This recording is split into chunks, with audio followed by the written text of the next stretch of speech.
Should Elon Musk make a gaming studio to combat woke and its many afflictions? Honestly, I would love to see that happen.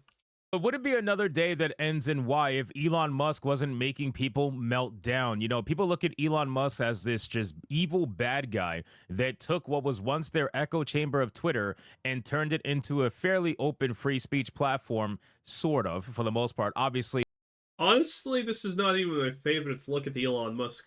My favorite Elon Musk hated cope is the fact that this guy is a literal multi-billionaire. The CEO of multiple ridiculously successful groundbreaking companies, and yet, you still have people who unironically are stupid enough to say that Elon Musk is an idiot who has no idea what he's doing. Okay? God, I love every time I see a Destiny tweet where he's coping about how stupid Elon Musk actually is. Do you have any idea how many times you need to throw the dice to become a billionaire without getting scammed on your way there? It's literally impossible. It is literally impossible. The ads are not astronomical. They don't exist. You do not become a multi-billionaire like Elon Musk, the CEO of multiple companies, by just getting lucky like this. It does not happen.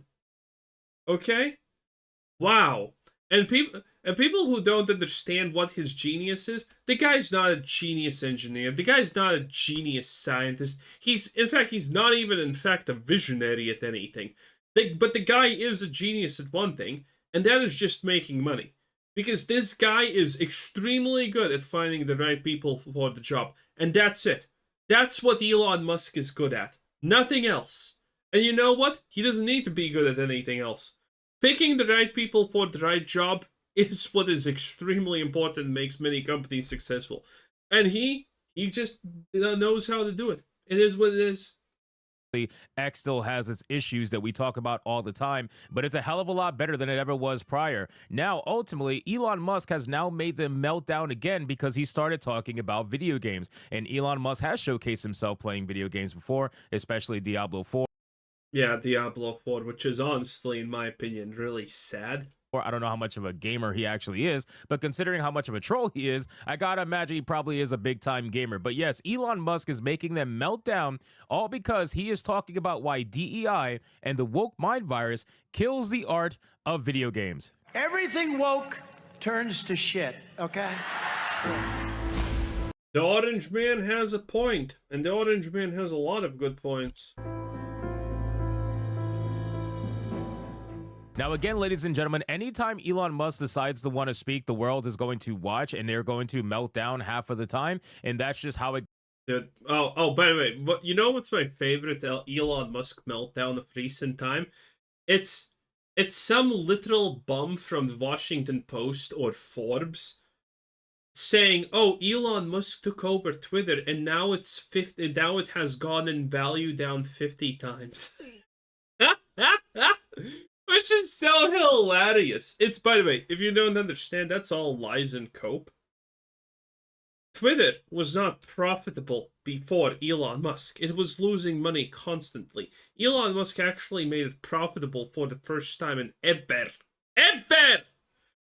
And people are saying, oh, it's now worth 50 times less, with more users, more everything. Oh, but it's now worth 50 times.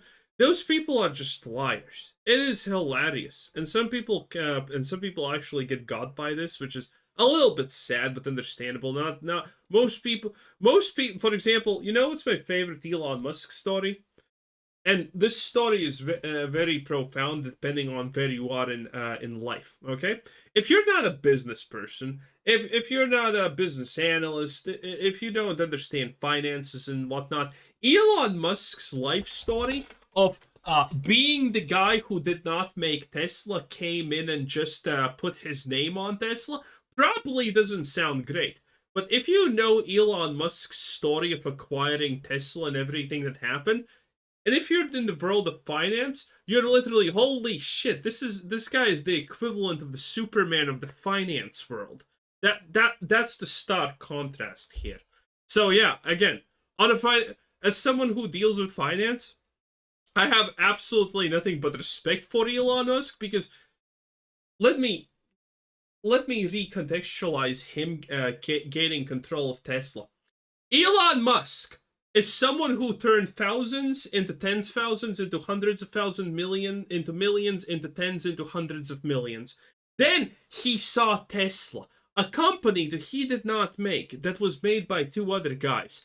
He went in there, perfectly leveraged his position with money, completely destroyed, and put himself in that company against the wishes of the original owners. Then, after he proceeded to make the company even better and make more profit, and then he proceeded to brutally oust the original makers of that company and force them to call him an original founder of Tesla, which is a bunch of bullshit and everyone knows it. And they can't even say anything bad about him because they agreed to it. Okay, listen. On a from the point of finance, this is just mwah. It is just a poetry, okay? Everyone in finance wished that they could achieve something like that. Everyone in business wished that they could achieve that. Elon Musk and the story of Tesla is one of the greatest stories of all time in finance. Okay? It is insane. And some people just don't understand it. And the second best story is obviously the Las Vegas Tesla tunnel, which is hilarious, but people also don't understand.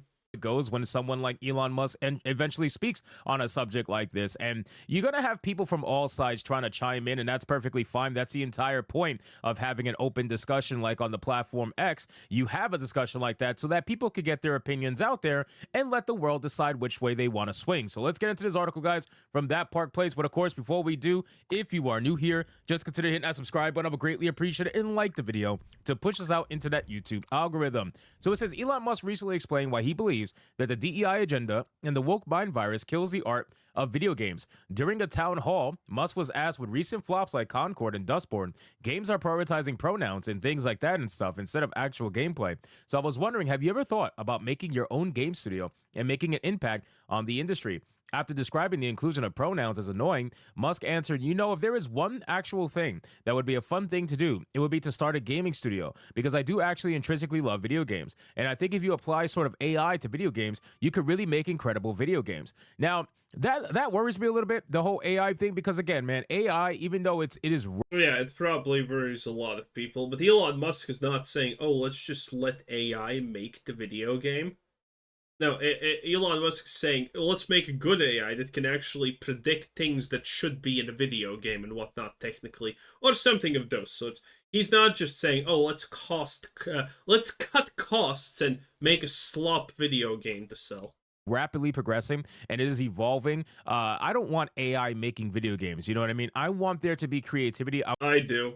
AI making video games sounds so awesome. I want there to be a passion from a human being making video games, because that's when you truly hit it, right? Like, that's when you really hit it out the park and you come out with games that have been legendary. You know what I mean? If you look back at history, you'll realize that a lot of the biggest names in games are by far made by passionate developers, a passionate team that no matter what didn't.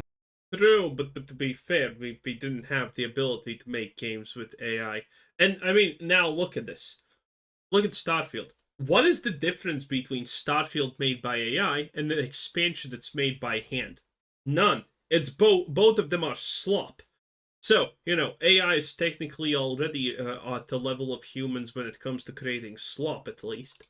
Didn't matter how long it took. It didn't matter how many times they had to delay it. I'm looking at you, old school Blizzard. It didn't matter. They would delay it and they would work on it, and they would make sure that shit was top tier when it came out and as little bugs as humanly possible, especially before the days of the internet and online gaming. So you have the old Blizzard, big true. Those games made by those passionate people. I don't necessarily want AI to take over. You can have AI help, but I don't want AI to take over and make the video games completely, because then you're losing that human element, which will make the story so amazing. If the AI does a good enough job, I don't care. Let the AI take over making games. It would be fun. and then it will become boring, and people have to take over again, and then the people would become boring, and then AI has to take over again. I'm completely fine with that. Amazing if you just catch it right, which unfortunately we just struggle to do that these days because of certain aspects. He then explained why DEI and the woke mind virus kills art. Just generally for content, the problem with sort of the DEI and woke mind virus is that it kills the art. When you can see something that is forcibly imposed on a story and it's discordant, it destroys the art. And now it's hard to enjoy the story. It kicks you out of the story because you could just feel like you're being lectured, he added. Now, the second part I agree with. The first part I find ironic because, again, he mentions AI in game development and then talks about DEI and woke mind virus killing art in the second paragraph. I feel like both of them would kill art. You know what I mean? It just depends on who is utilizing the AI, I suppose. But just Yeah, again, Elon Musk has a different way. Honestly, I don't think anyone here understands what the Elon Musk even means by saying, "Oh yeah, AI can make games or whatever." It's probably completely not what me or you or anyone expects. just because you have someone that isn't woke using AI doesn't mean that the art's not going to be killed because it might look like a generic AI imagery. The problem with AI right now is that for the most part you can still catch it. You can still see that somebody used AI to make this. There's some signs there. You know what I mean? But yes, True, but currently AI's ability to make believable things is growing exponentially. it does kill art. DEI and woke mind virus stuff does kill art, but AI I feel like kills art from a human element as well. The second part I fully agree with, okay? The second part in terms of kicking you out the story because you could just feel like being lectured. I'm telling you right now, man, if the leaks are true about Dragon Age the Veilguard and the Kunari, one of the Kunari main characters, if she decides to say that she's non-binary in the game, which apparently according to the leak, Please, let it be so. Let it be so. Let Dragon Age slip into oblivion. that's going to happen. She introduces herself as non-binary. If that's the case, that's the kind of shit that takes you out of the element, right? That's the kind of stuff that makes you go from, wow, I'm playing this awesome fantasy world to, did I just walk into California? You know what I mean? Like you just completely get taken out of the experience and it ruins it for you. So that I agree with. That second part I absolutely agree with. In a post to X, Much shared his comments and declared DEI kills art, which we already know because this DEI kills art. He loves posting this because it goes massively viral on X every time he does it.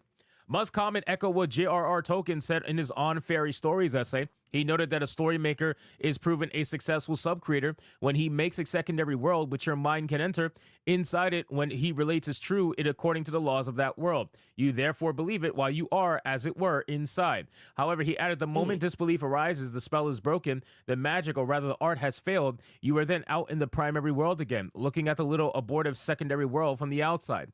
Now, this is, oh God, J.R.R. Tolkien just has a way of saying things, and it is incredible. And that's why I laugh every time these Yeah, that's pretty insane. writers think that they can write the book that Tolkien never wrote when they clearly can't. They don't have the skill, they don't have the capacity, they don't have the intelligence to do it. It's very obvious. But J.R.R. Tolkien is on the money with this statement here because it is so true. You go to these fake worlds, right? You play games to escape. Everybody knows that, right? You play games to escape, just like you might read a book to escape. You might read manga to escape. You might whatever, right? You'll do all this stuff to escape from reality, even if it's for a little bit, 30 minutes, an hour, 2 hours, some of you 6 hours, whatever.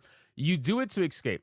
But at the end of the day, if in your escape, you all of a sudden get reminded about the real world, not just once, but twice, multiple times, you're out of it, right? Like it completely takes you out. You're not going to play as long. You're probably going to log off at that point, right? Yep. I swear, like if I'm playing Dragon Age and the moment I hear the character say I'm non-binary, I'm logging off. Like I'm done.